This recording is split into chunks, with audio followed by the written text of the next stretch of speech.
Beaumont Pride and Open partnered with the Beaumont Police Department to help officers with sensitivity and awareness training. It's the first time the department has done this. KFDM's Lauren Huet reports not only does the training help officers, it helps Beaumont's gay and transgender community know it's safe to dial 911. Gender right now, as we start this conversation, we think it's very binary, right? Male, female.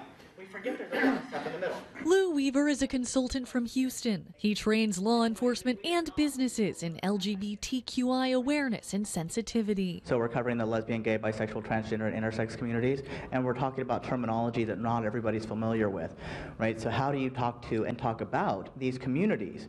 And if we don't know who they are, then it's very hard for us to have a bond with them when we're talking to them. Wednesday, he told Beaumont police officers about a frightening experience he had with a law enforcement officer in a small Texas town. And I've never been afraid of a cop before in my life, and I've never been afraid of a cop since. But in that moment, when he realized who I was and the fact that I went from being a perceived lesbian to an out transgender man to him, and the way that his attitude changed and the way that his aggression came on at me, I was scared.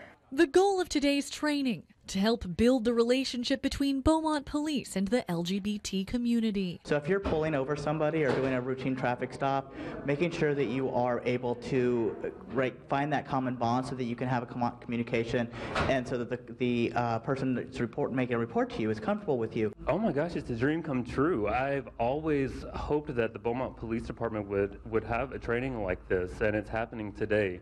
And I know it's a dream come true for thousands of people in our community, because we love our police, but we really want to feel safe. The founder of Beaumont Pride says Beaumont police have been very supportive. Really, they're a fantastic police force. But even so, it's common for members of the LGBT community to be afraid to dial 911. I have friends who have been gay bashed and attacked. I had one friend who had to get reconstructive surgery on his face, but he didn't know if it was okay to call the police. They didn't know if it'd be safe to talk to them. If they feel marginalized, they're less apt to call us, and then they're setting themselves up to become more victims.